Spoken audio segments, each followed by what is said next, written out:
So the roast of today is at Electric Fountain Company coffee here in Quincy, and this is a Cortado. A Cortado is equal parts espresso as it is milk, and so if you like really strong coffee like I do and you want to taste the coffee, then this is the way to go. I do add a little sugar in it, but I don't add flavors in it because it's delicious just the way it is. So I just wanted to talk to you a minute about dreaming big. So I was just thinking about, like, when I was a little kid, you guys can imagine, if you know me very well, that I had big dreams because I had a big personality. So when I was a kid, if you would have asked me what I wanted to be whenever I grew up, I would always say I was going to be the first at something. So when I was really young, I was going to be the first horse jockey, first woman horse jockey. If you know me, a little past that, I don't like horses. I'm actually kind of terrified of them. They're large and I don't trust them, and their eyes are on the side of their head. So my sister loves them, but I do not. So that didn't last long, and I kind of passed the weight limit past like the 5th grade, so that went out the window.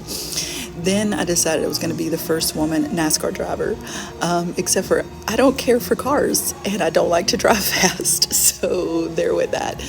And then for a long time I was going to be the first woman president, but I don't like politics. I just like the idea of being the first, I guess.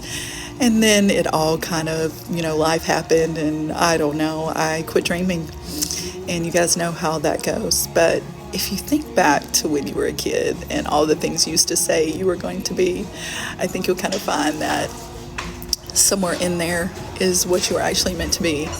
And here I am at almost 50 years old, and I realized that there was a dreamer in there, a person who had big ideas and visions, and that was really who I am and who God made me to be. So I just encourage you today to think back to those dreams and have the faith of a little child, like Scripture tells us to, and roast the excuses of not dreaming, whether it's because of where you are in life or money or time or whatever it is, and sit down with a cup of coffee, a good cup of coffee, maybe a Cortado.